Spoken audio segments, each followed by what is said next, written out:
créer un groupe et se positionner, aller déposer une candidature. Alors peut-être à défaut de gagner, il peut avoir des conseillers municipaux et si ceux-ci sont efficaces, peuvent, n'est-ce pas, participer au changement de notre pays. Parce qu'on pense que notre pays est un pays riche, bien riche, et que tout le monde peut suffisamment s'en sortir. Mais on a un problème, c'est que le pays a été englué dans les sectes pernicieuses. L'homosexualité est devenue banale. Moi, j'ai fait une sortie avant-hier sur la fille du président de la République, qui a dans son profil met les drapeaux LGBT. On la voit embrasser d'autres femmes.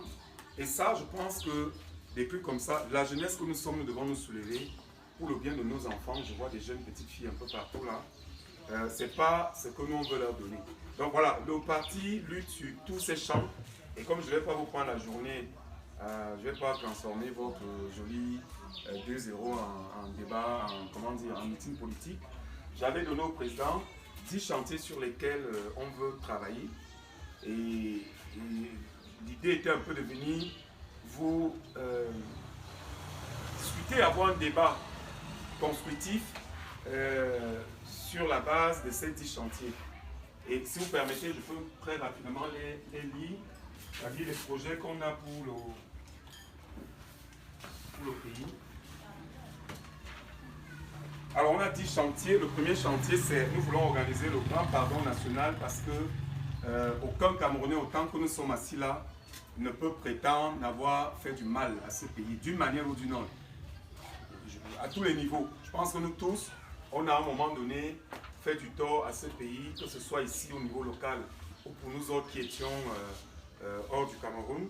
Et donc, on veut organiser sur l'échiquier national un grand pardon national où chacun va venir à sa manière, selon sa croyance, selon sa foi, implorer la miséricorde de Dieu pour la nation. Alors, ça pourra, ce grand pardon peut aller des familles jusqu'au niveau de l'État, quoi. Donc, ensuite, le deuxième chantier, nous voulons faire un diagnostic territorial pour savoir ce que vaut exactement le Cameroun. Vous voyez, je vois des savons sur la table. On ne peut pas se mettre à distribuer ces savons sans savoir le nombre que vous êtes et comment on peut repartir ces savons-là. Il faut savoir le nombre de personnes pour pouvoir dispatcher le nombre de richesses. Donc, on veut faire un diagnostic territorial pour savoir ce que vaut le Cameroun sur tous les plans conceptuels, social, politique, économique, culturel, technologique, réglementé, écologique, démographique. Le troisième chantier, c'est la rupture totale de tous les accords bilatéraux et multilatéraux, coloniaux et autres. On entend beaucoup parler des accords coloniaux ici, au Cameroun, mais je suis sûr qu'aucun Camerounais ne peut nous dire de quel accord on parle même précisément.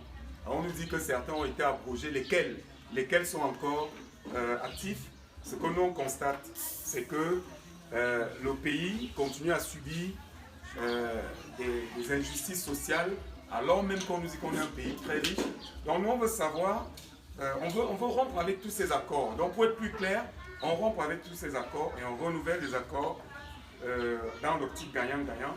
C'est-à-dire on fait gagner, par exemple je vois Carrefour, j'ai une grief particulière avec la France, mais je trouve que Carrefour est bien parce que ça emploie des Camerounais. Donc a priori ça ne nous gênerait pas. Encore faut-il savoir où est-ce qu'ils payent les impôts, est-ce que les Camerounais en bénéficient. Voilà, donc l'idée n'est pas de chasser les gens, l'idée est de faire bénéficier aux Camerounais au fruit de leur richesse. La quatrième mesure, c'est la fin progressive de l'usage du franc CFA. C'est-à-dire, nous on veut créer une monnaie, on l'a même déjà dessiné cette monnaie. Créer une monnaie immédiate pour le pays, on l'a appelé Camdo, c'est-à-dire pour Cameroun d'eau. Voilà, l'idée c'est d'avoir, c'est-à-dire si demain nous on est aux affaires, on crée tout de suite, dès le lendemain, on crée notre propre monnaie. Pourquoi? On crée notre propre monnaie parce qu'aucun pays ne peut se développer avec une monnaie comme celle qu'on a, c'est-à-dire le CFA, c'est impossible. C'est une monnaie esclavagiste. Le président pourra vous envoyer ça. Je vais vous envoyer ça en bon fichier, le président va vous faire suivre. C'est une monnaie qui ne nous permet absolument pas d'évoluer, c'est impossible. Moi j'ai vécu 23 ans en France. Quand je venais ici, tu parles avec cette monnaie-là dans une banque quelconque en France, on se fout de ta gueule, on vous dit mais c'est quoi ces papiers monsieur?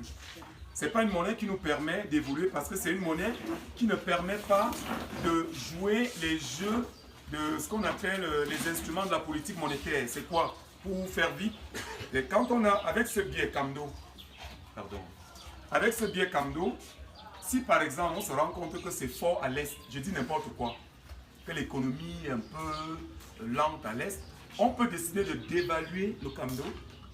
C'est-à-dire, c'est une volonté politique. Les pouvoirs publics disent, bon, allez, on baisse le Camdo pour permettre aux ménages d'aller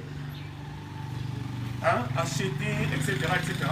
Et dès que l'économie se stabilise, on remonte. C'est-à-dire, en fait, avoir sa monnaie permet de jouer de ces instruments, surévaluer ou dévaluer. Or, avec le CFA, on ne peut pas le faire. Le CFA, vous voyez là, tu as 1000 francs, et 1000 francs que tu as aidé à valent la même chose en Consamba toute l'année. Avec notre monnaie, les pays comme l'Angola qui l'ont fait, allez un peu taper un peu l'Angola sur vos téléphones, c'est extraordinaire. C'est-à-dire, tous les pays qui ont leur monnaie ont pu voir leur économie booster. Parce que comme je vous dis, en plus, nous, ce qu'on veut faire, c'est de régionaliser notre monnaie. C'est-à-dire, quand Bafoussam voit que c'est chaud, Bafoussam peut jouer de ses instruments. Et dès qu'il voit que ça repart, il rebaisse. Si Douala voit que c'est chaud, il peut augmenter, dévaluer. Bref, créer notre monnaie pour permettre de booster notre économie.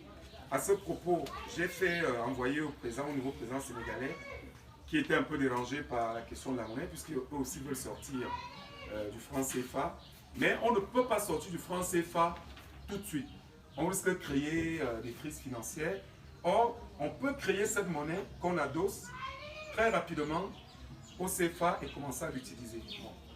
Pour ceux qui voudront plus de renseignements, on pourra vous envoyer des... Voilà. Donc, fin immédiate du franc CFA, mais qu'on va éliminer progressivement. Création du Camdo, aussitôt le pouvoir pris. Et puis, le point 5, c'est la refonte des institutions sur tous les plans. C'est-à-dire qu'il faut revoir, par exemple, notre système scolaire. Je trouve que c'est la plus grosse arnaque des nations. On a créé des gens, Bac plus 5, moi qui vous parle, j'ai 2 masters, qui ne me servent strictement à rien. C'est-à-dire je n'ai pas pu changer. Nous, ce qu'on souhaite, c'est de créer des écoles technologiques où on apprend à nos enfants à fabriquer du savon et à être directement liés à tout ce qui est technologique et agro-pastoral. En fait, c'est les 2 filières que si nous, demain, nous sommes aux affaires, retenez le nom de ICC, les principales filières seront agroalimentaire et agro-pastoral, merci, et technologie. Je pense qu'il est question de développer, d'apprendre aux Camerounais à toucher la main. Et il y en a des Camerounais qui ont de belles inventions, mais ce n'est pas mis en avant. Donc, refonte sur la justice, la jeunesse, nous tous ici, la plupart, je vois à peu près ma génération, n'importe quel aîné pouvait te talocher quand je faisais une bêtise. On voit aujourd'hui des enfants de 15 ans qui tuent un grand frère qui a voulu lui donner une petite soufflante, une petite correction. Moi, c'est l'attitude que j'ai eue, par exemple, vis-à-vis, je vous dis, de Brenda Bia. La vidéo que je lui ai faite, je lui parlais comme un grand frère. Et que si elle était à côté de moi, je l'aurais tabouché. Peu m'importe ce qu'elle est. Moi, c'est une jeune Camerounaise qui doit donner une image positive pour notre jeunesse. Donc, alors, sur la famille, la justice, l'éducation, je pense aucun Camerounais, je ne vais pas vous faire l'école sur ça. Sur les grandes écoles, comment est-ce qu'on va organiser ces grandes écoles? Comment on va faire pour que tous les Camerounais jouissent vraiment de la méritocratie qui fait avancer un pays véritablement? Donc, la refonte des États, la refonte des institutions sur tous les domaines, du sport à la défense, etc. Le 6e chantier, c'est la création d'une chaîne de radio-télé dédiée au Made in Cameroun. C'est-à-dire, on souffre de quelque chose de terrible. Les Camerounais sont d'une ingéniosité incroyable. Aller de l'est à l'ouest, du nord au sud. On était en Marois dernièrement, lancé Prémisse ICC, le parti politique. Mais va voir ce que les Camerounais font. Mais qui vante ça? Moi, je ne savais par exemple pas qu'on fait du riz au Cameroun, je vous assure. Je ne savais pas qu'on fait le riz en Don. Ou bien qu'on fait le riz à Tonga. C'est des choses que j'ai apprises. Et c'est très bon. Hein. Et c'est très bon. Très bon.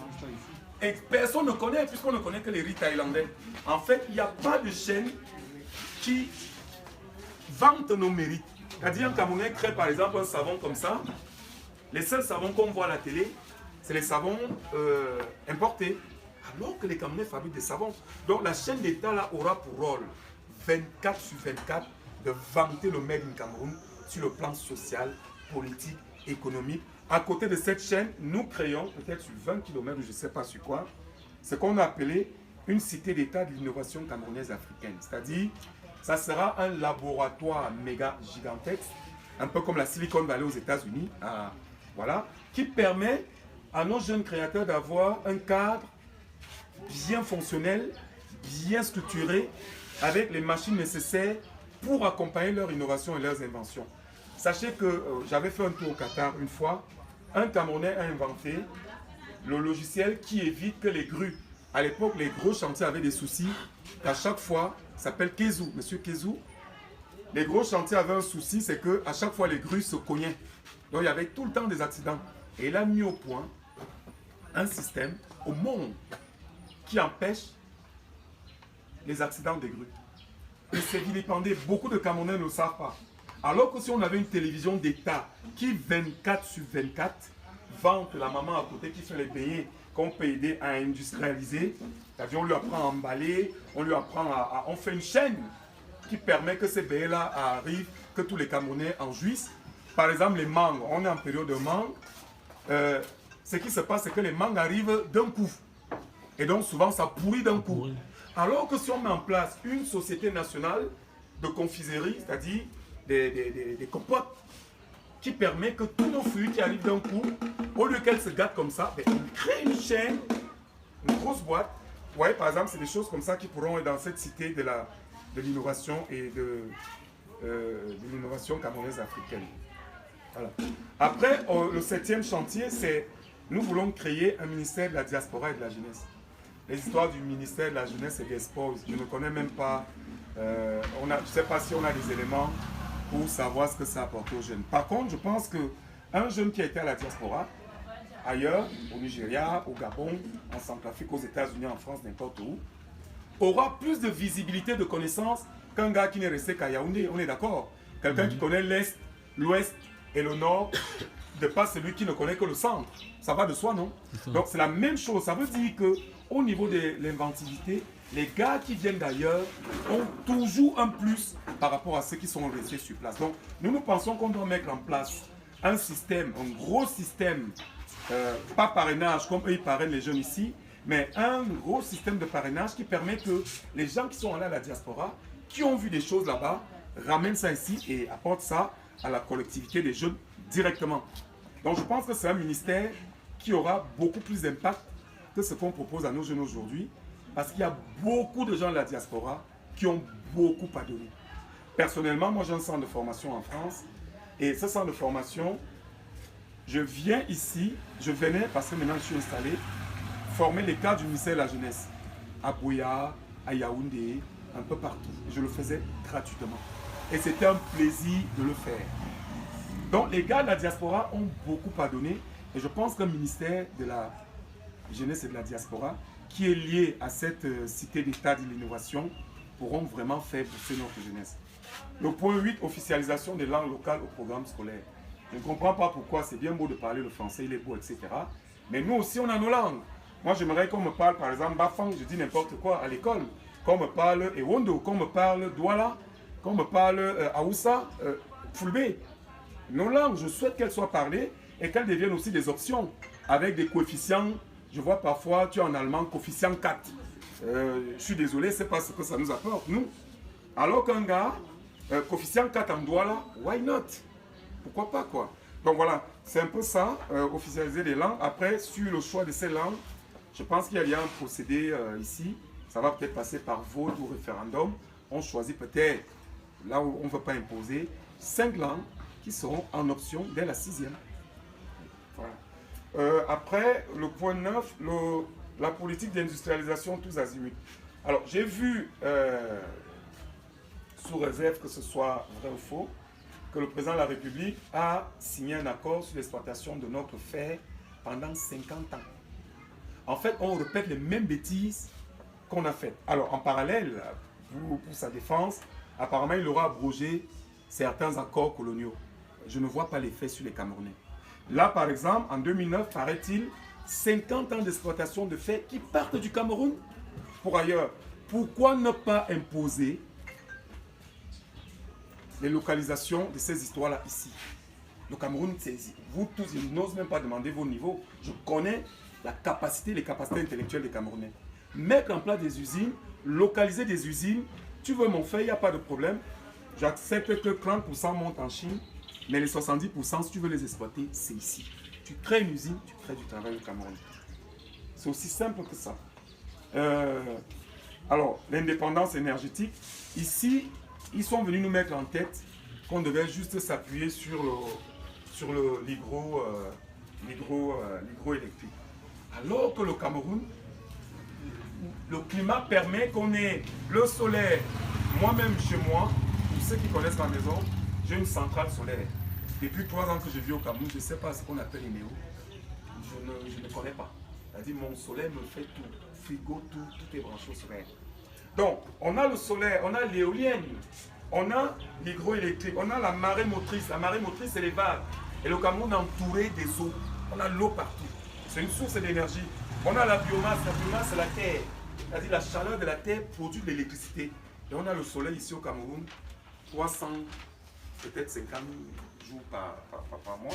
Donc on peut penser à ça. Ou pourquoi pas, comme nos frères burkinabés le font déjà, le nucléaire, penser au nucléaire. Pour qu'on ait vraiment une indépendance énergétique et une possibilité de voir des tramways qui passent là. Oui, c'est possible. Pourquoi les tramways ne passeraient pas là? Pourquoi? C'est pas impossible. On en a les moyens. Enfin, le 10e point, c'est la protection du territoire, des personnes et des biens, lutte contre toutes les violences et les dépravations de bonnes mœurs. Je n'ai pas voulu écrire, on n'a pas voulu dire lutte notamment contre l'homosexualité parce que sachez que ce projet est à dessein. Ce n'est pas un projet anodin, c'est un projet qui vise à détruire les nations. En 2012, j'étais en France quand ils ont voté la loi homme-homme, femme-femme. Et je vous assure, pour nous qui observons les événements du monde, c'est à partir de 2012 que la France a commencé à descendre comme ils vont dans la pile là. Parce qu'ils vont aller jusqu'en bas. Dès que cette loi a été légalisée. Donc, nous devons ardemment nous positionner. Ne prenons pas ça comme du second degré. Quand je vois les principaux candidats de l'opposition qui n'abordent même pas ces choses, moi je me dis s'ils sont au courant de ce qui se passe dans le monde.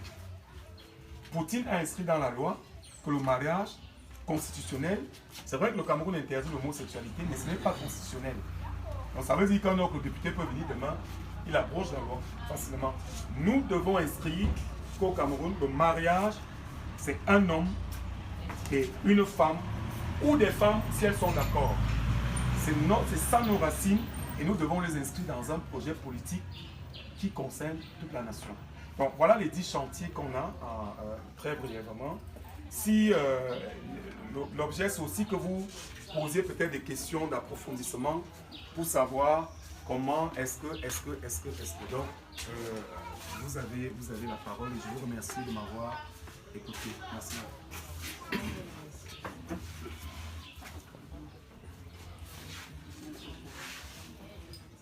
Président. Oui. Bonjour. Bonjour. Moi, pour ne pas être, pour pas être superfan de ce que vous dites, et pour mieux expliquer certains points que les Camerounais doivent comprendre, je voudrais revenir sur le Camdo. Qu'est-ce qu'un Camdo peut apporter à un Camerounais lambda d'une façon générale? C'est-à-dire qu'il soit allé à l'école, qu'il soit illettré. Qu'est-ce que le Camdo peut pour ça? Alors, merci pour la question, une très belle question, Rémi. En fait, ce que les Occidentaux ont fait quand ils ont soi-disant donné l'indépendance, en passant, nous on ne va plus fêter. C'est quoi la fête de l'indépendance? C'est quand? Le 20 mai. Nous, on n'est pas là-dedans.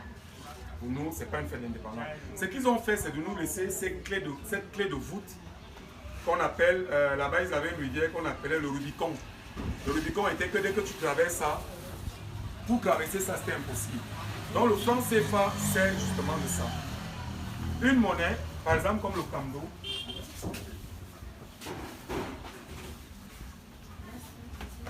que nous avons conçu, une monnaie comme ça. Toutes les monnaies régissent trois instruments. On a la planche à biais, à tourner les biais, c'est-à-dire c'est comme on fait le savon, c'est-à-dire, Rémi, frappez-nous 15 milliards. On frappe 15 milliards. C'est-à-dire c'est nous qui décidons. On n'attend pas le FMI ou bien la Banque de France ou je ne sais pas qui. Rémi, en tant que gouverneur de Kamdo de l'Ouest, décide de frapper 15 milliards avec l'accord du pouvoir central. On frappe 15 milliards, premier avantage de sa monnaie. Mais maintenant, l'argent c'est le papier comme ce que j'ai là, ça ne vaut rien. N'est-ce pas? C'est si on décide que pour avoir un savon, il faut que tu présentes ça. Et c'est là où ça devient important. Mais ça en réalité c'est du papier. Ça ne vaut rien. Ça ne vaut strictement rien. Donc, premier avantage, on peut taper notre papier qu'on appelle argent. Deuxième avantage, on peut le dévaluer. Troisième avantage, on peut le surévaluer. Pour répondre à ta question, si nous sommes aux affaires aujourd'hui, nous décidons de frapper, par exemple, 200 milliards de Kamdo que nous décidons de répartir dans nos... Parce que moi je compte notre souhait de partir des zones rurales pour arriver à la capitale. On injecte cet argent dans les zones rurales. On injecte comment? Par exemple, le jeune homme dont le savon est posé devant va nous dire, écoutez, moi mon projet, c'est la fabrication du savon. Parce que le danger d'une monnaie, c'est d'utiliser pour boire et manger. Là, on va aller acheter les pains de 1000 francs. Le pain avec la brouette, c'est ce qui arrive aux Zaïre. C'est-à-dire quand la monnaie a chuté. L'un des éléments, c'est que l'argent n'a pas d'importance parce qu'on a investi cet argent pour manger. Si on prend les 200 milliards et qu'on injecte ça dans les micro-business que les Camerounais font, un peu partout, on prend au Bala, on injecte. On prend en Djombe, on injecte. On prend en Banga, on injecte. On prend à Kousseri, on injecte, etc., etc. Et cet argent commence à tourner avec notre économie. Pourquoi le Kamdo peut bien fonctionner au Cameroun? Le Kamdo peut bien fonctionner parce que nous avons des ressources tellement riches. Qu'est-ce qu'on peut faire avec le manioc? Les femmes, aidez-nous. L'ongali, la bouillie, le bâton, l'amidon, etc., etc. Il suffit de bien industrialiser ça, de donner les moyens aux gens. Parce que éloignez-vous à 20 km de Yaoundé, vous allez voir les Camerounais sont oisifs, assis comme ça. Parce qu'il n'y a pas d'argent qui arrive dans ces zones-là, de manière à ce que quelqu'un puisse monter un business. Or, avec notre argent qu'on peut fabriquer comme on veut, on fabrique un certain montant, après études, certaines études qui sont techniques, que je ne vais pas, ce sont les économistes qui sont... Il faut savoir que je ne suis pas économiste, moi je suis souverainiste, pas économiste. Donc eux, ils pourront mieux expliquer. C'est-à-dire, on va par exemple à Mbalmayo, on injecte 100 milliards de Kamdo avec des surveillances, que l'argent n'aille pas pour boire les bières. On fabrique, on lance nos usines, des petits clubs. Comme on est un pays émergent, on n'est pas obligé d'avoir de grosses usines. On peut commencer par des petites usines, mais qu'on structure bien par le biais de la formation. Je vous assure que les Occidentaux ne nous dépassent que parce qu'ils sont organisés et que c'est structuré. Tu vas voir quand il va fabriquer le savon, elle ne sera pas pliée comme ça. Et l'ocre, normal. N'est-ce pas? Ça, c'est bien carré. L'autre, tu vas voir, ça, c'est pas beau. Pourquoi? Parce qu'il prend le temps de former les gens, de bien répartir les choses, et que quand la bouteille de coca sort, elle est exactement la même. C'est ce que nous ne sait pas encore faire ici. C'est par rapport. Ça, c'est des petits détails qui sont liés à la formation. Donc, un Camerounais lambda, on part, on lui donne 10 millions de Kamdo, par exemple. Il lance son business avec un comité de surveillance qui est là pour voir si le projet... Ça existait déjà, hein, je crois. Ça existe déjà au pays. Voilà. Sauf que... Ça, on est... papier. Hein? Non. Ah, voilà. C'est en ligne 94, c'est ça qu'on appelle le 94. Voilà. Bref. C'est la ligne 94. Mais nous, ce qu'on fait, c'est qu'on met vraiment... On régionalise hein, le Kamdo. On met des gens qui sont là pour accompagner à la formation. Nous autres, et c'est là l'avantage de la diaspora, c'est qu'on connaît, par exemple en Turquie, tu as un petit garçon qui peut former les gens à faire ça de manière industrielle. Donc on prend ces gens et on accompagne les gens en distribuant de l'argent. Le président Ijo l'a fait jadis. Bon, sauf qu'il a fait à une